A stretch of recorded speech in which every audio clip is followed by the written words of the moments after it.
ఎలారా దేవుడు మన తండ్రి, మనము పాపం చేసి తన పోలికను పోగొట్టుకున్నా సరే అతడు తన బిడ్డలైన నిన్ను నన్ను గుర్తిస్తాడు. ఏ స్థితిలో ఉన్నా సరే తిడుగు చిన్నవాడు వస్తున్నప్పుడు ఆ తండ్రి అల్లంత దూరాన చూసి పరిగెత్తుకుని వెళ్ళి కౌగలించుకొని ముద్దు పెట్టుకొని, అదిగో వేలికి ఉంగరం కాళ్ళకి చెప్పులు, గొప్ప విందు చేసినటువంటి దయామయుడు ఆ తండ్రి, ప్రేమగల తండ్రి. నీ విషయంలో ఆ ప్రభు అదే చేస్తున్నాడు.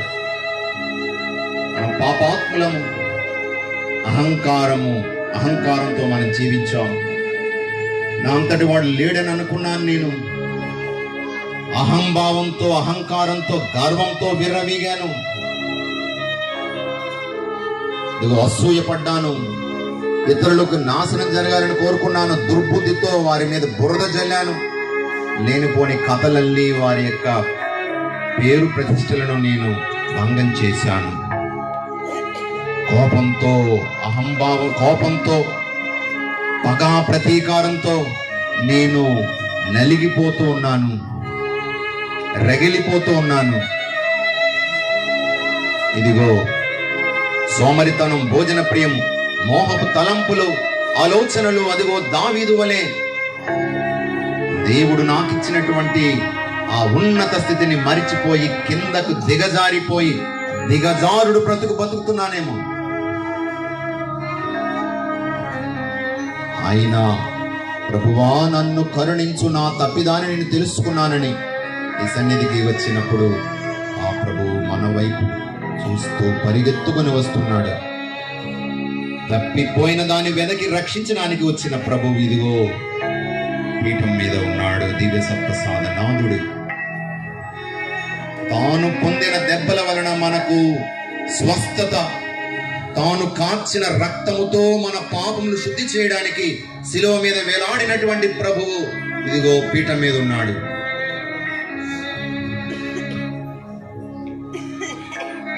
నీ ఇష్టమైన ప్రభువా నన్ను స్వస్థపరచు.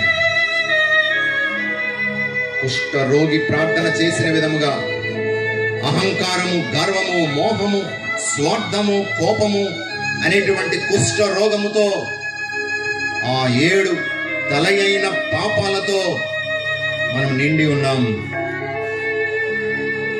1, 2 ఎవరికి తగ్గట్టుగా వారు అందరూ కూడా పాపపు స్థితిలో ఉన్నటువంటి వారినే. దేవా నన్ను తాకు ప్రభు, నన్ను స్వస్థపరచు ప్రభువా, నీ ఇష్టమైతే నన్ను స్వస్థపరచని నీ యొక్క సన్నిధిలో వచ్చాం ప్రభువా. దేవా నీవు సహనము కలిగిన దేవుడవు, మాకు అవకాశాన్ని వ్యవధినిచ్చే దేవుడవు.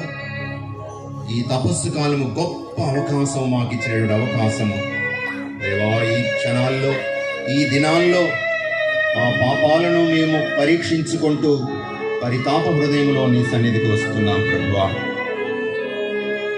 ఘోరమైన పాపం చేసి దూరమైపోయినటువంటి బిడ్డలం ప్రభు.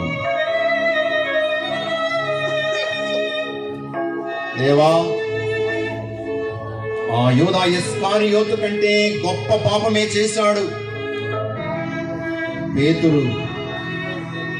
యూదా ఇస్కారియోతు నిన్ను ముద్దు పెట్టి నిన్ను గుర్తించాడు. కానీ ఆ పేతురు వీళ్ళందరూ విడిచిపెట్టి వెళ్ళిపోయినా అవసరమైతే నీకోసం ప్రాణం ఇస్తానని చెప్పినటువంటి పేతురు నీవెవరో తెలియదని బొంకేశాడు, అబద్ధం ఆడేశాడు. కోడి 2 సార్లు కూయక ముందే 3 సార్లు అబద్ధం ఆడుతామని చెప్పినటువంటి మాట నిజమైంది ప్రభువా.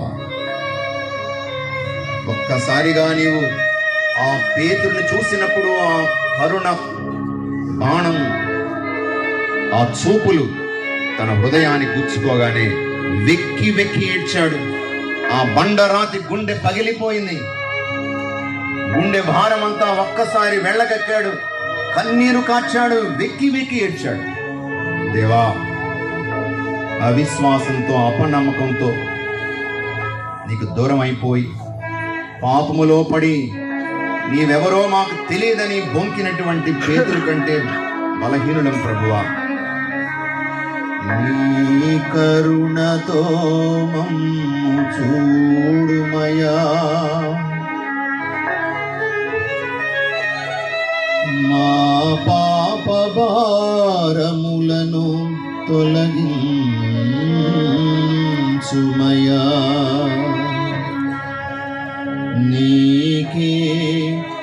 నీకే ద్రోహముగా మేము పాపము చేసితిమి.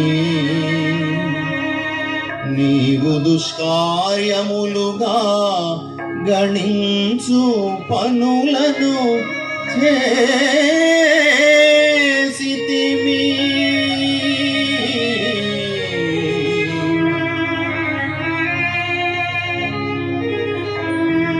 దుడుకు చిన్న బిడ్డలమయ్యా,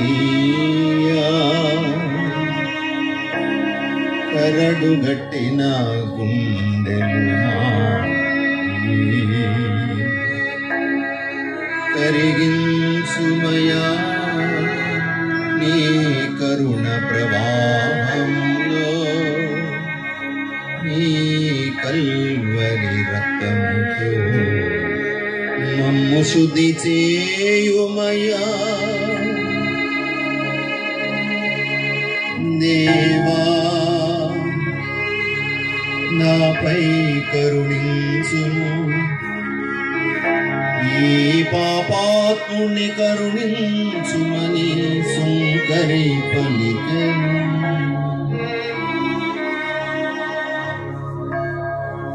తన తలనైనను పైకెత్తలేక, తన కనులైనను పైకెత్తడానికి సాహసించక, శిరస్సు వంచి రొమ్ము బాదుకుంటూ ఈ పాపాత్ముని కరుణించుము ప్రభు అని సుంకరి పలికాడు.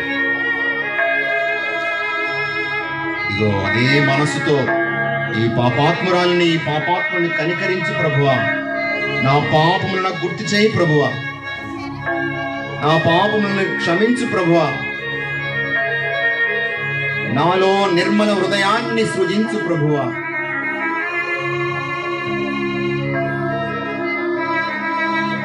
కుటుంబ సభ్యులను దేవా, నా వ్యసనంతో, నా తాగుడుతో, నా యొక్క సరళాలతో, నా విలాసాలతో వారి కష్టపెట్టాను, బాధ పెట్టాను. వారికి ఇవ్వవలసిన, చూపించవలసినంత ప్రేమను చూపించలేదు. స్వార్థాన్ని చూసుకున్నాను. నా వ్యక్తిగతమైనటువంటి కోరికలను తీర్చుకునే ప్రయత్నంలో పట్టించుకోలేదు. పిల్లలకు ఇవ్వవలసినటువంటి సమయాన్ని ఇవ్వలేకపోయాను. నా భర్తను నేను గౌరవించలేదు. దేవా, దావీదుని యొక్క దురాశ, అత్యాశ, ఆ మోహపు చూపులు, మోహపు తలంపులు, మోహపు కార్యాలలో మునిగిపోయాను ప్రభు. ఆ జీవిత భాగస్వామికి నేను అన్యాయం చేశాను. మనసులో వచ్చిన ప్రతి కోరికను నేను తీర్చుకునే ప్రయత్నంలో దేవా నీకు దూరం అయిపోయాను. నన్ను క్షమించు ప్రభువా. ధనాశతో, లంచగొండితనంతో ఇతరులను మోసం చేసి అవినీతిగా నేను సంపాదించానేమో ప్రభువా. దేవా, ఈ రోజు నన్ను క్షమించు. నీతిగా, న్యాయంగా నా రెక్కల కష్టం మీద సంపాదించకుండా సంపాదించినది ఏది కూడా నీకు ఇష్టం లేదు ప్రభు. దేవా, నాకు న్యాయ బుద్ధిని దయచేయి, నిర్మల హృదయాన్ని దయచేయి. నాలో విశ్వాసాన్ని బలపరచు ప్రభువా. నన్ను తాకు ప్రభువా, నన్ను స్వస్థపరచు ప్రభువా.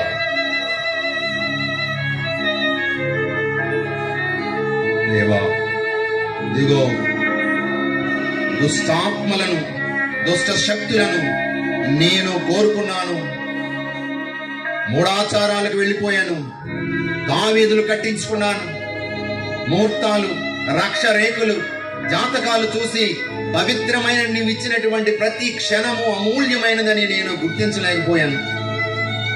నీవిచ్చిన ప్రతి క్షణము అమృత తుల్యమని నేను గుర్తించలేకపోయాను. అది నీకే వ్యతిరేకంగా నేను చేసిన పాపం ప్రభువా. నీవే నా జీవిత సర్వస్వం అని నేను అంగీకరించకుండా నేను పక్కకు వెళ్ళిపోయిన సందర్భం ప్రభు. నీ పూర్ణ హృదయంతో, పూర్ణ మనస్సుతో, పూర్ణ శక్తితో నన్ను ప్రేమించమని నువ్వు చెప్పావే. దేవా, నీకు దూరం అయిపోయాను. నిన్ను కాదు, లోక వస్తువుల్ని నా యొక్క హృదయ సింహాసనం మీద పెట్టుకొని నేను ఆరాధన చేస్తూ ఉన్నాను. ఈరోజు విగ్రహారాధన చేస్తున్నాను. జీవజల ఊటను నేను మరిచిపోయాను. ప్రభువా, నన్ను క్షమించు.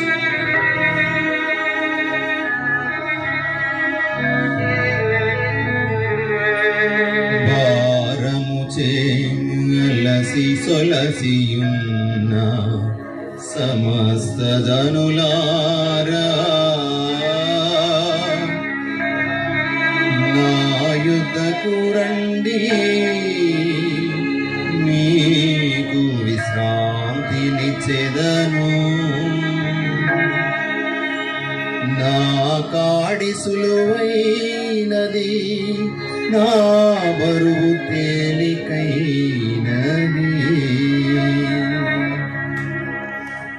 పాప భారములను మోయలేక, బాధ్యతలను మోయలేక నలిగిపోయి కింద పడిపోతున్నాం ప్రభువా. మా వల్ల కాదు ప్రభువా, మా శక్తి చాలదు ప్రభువా. నీ కృపే మాకు కావాలి. నీ కృప మాత్రం మాకు చాలు ప్రభువా. మా చెయ్యి పట్టి పైకి లేపండి ప్రభువా. మా పాప భారాలను మోయలేక చతికిల పడిపోతున్నాం ప్రభువా.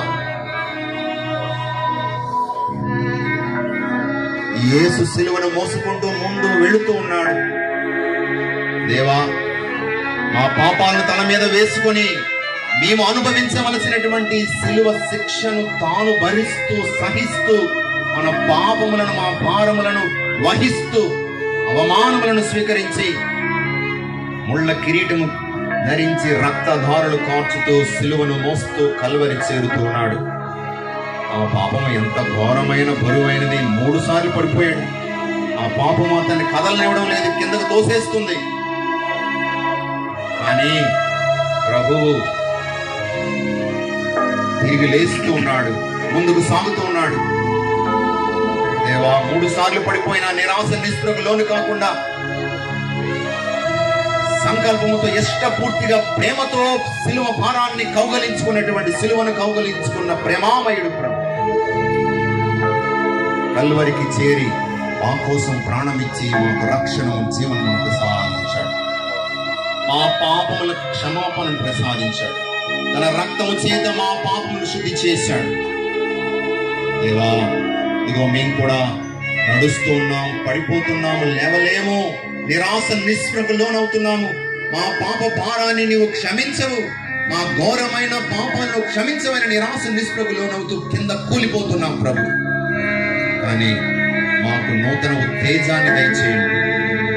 ఇదిగో పాప సంకీర్తనం వల్ల క్షమా కొలను, ద హీలింగ్ పూల్, కరుణ కొలను,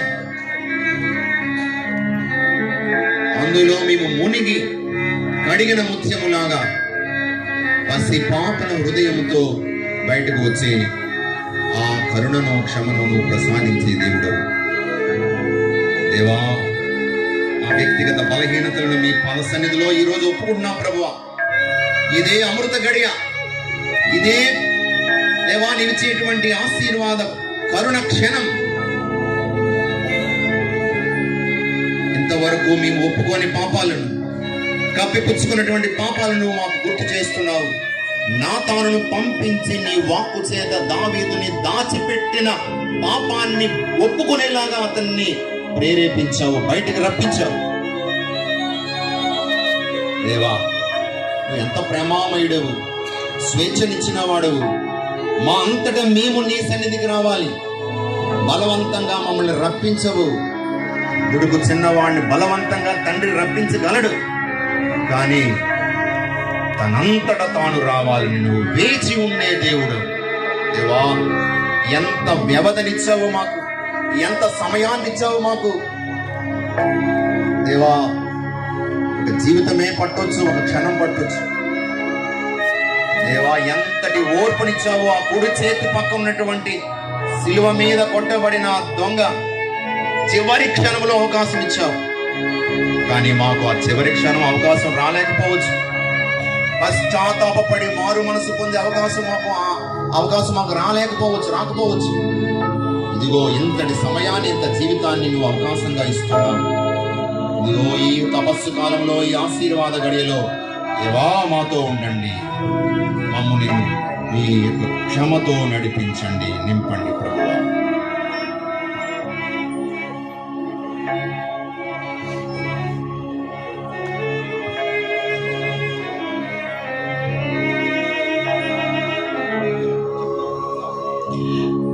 ప్రియులకు దేవుని బిడ్డలారా, చక్కని పశ్చాత్తాప కార్యక్రమాన్ని గురువు గారు నడిపించారు. ఇప్పుడు మనం ఏ ఉద్దేశం కోసమైతే ఈ కూడిక ఏర్పాటు చేసుకున్నామో ఆ ఉద్దేశం నెరవేరాలి. ముఖ్యంగా దీక్షాపరుల కూడిక, మహాదీవెనల కూడికని ఏర్పాటు చేసుకున్నాం. ఈ మహోన్నతమైనటువంటి ఈ కూడిక, చక్కని వాక్యాన్ని విన్నాం. అద్భుతమైనటువంటి వాక్యం, ప్రతి హృదయాన్ని తట్టిన వాక్యం ప్రభు మనతో మాట్లాడాడు గురువు ద్వారా. ఇప్పుడు దీక్షాపరులందరూ కూడా దయచేసి కళ్ళు మూసుకొని ఒక్క అర నిమిషం పాటు నువ్వు అక్కడ ఉన్నటువంటి 7 పాపాల గురించి విన్నావు. ఒక పాపమైనా నీలో ఉన్నటువంటి నిన్ను ఏ పాపమైతే ఎక్కువగా బలహీనుని చేసిందో ఆ పాపాన్ని ఈరోజు కాల్చివేయడానికి, దహించి వేయడానికి, విడిచిపెట్టడానికి ప్రయత్నం చేయాలి. కుర్రవాళ్ళు మీ దగ్గరికి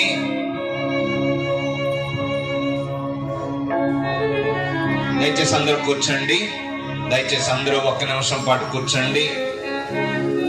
1 నిమిషం తర్వాత మనం పూజ ప్రారంభించుకుంటాం.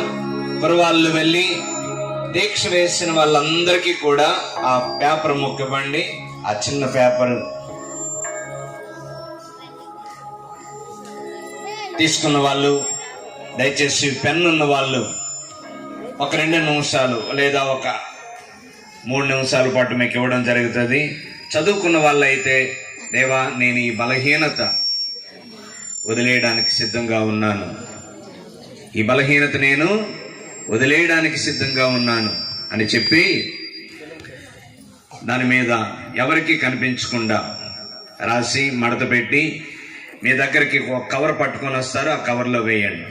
చదువు లేని వాళ్ళు మీ పేరు పక్క వాళ్ళ చేత ఆ పేపర్ మీద రాయించండి. మీ పేరు రాయించండి. అంటే నువ్వు ఆలోచించుకుని ఏ పాపం వదిలేయాలనుకుంటున్నావో మీ పేరు రాయించి ఆ కవర్లో వేయండి. 2 నిమిషాల పాటు ఈలో ఒక పాట పాడుతుంటారు. కన్నీరు కాచి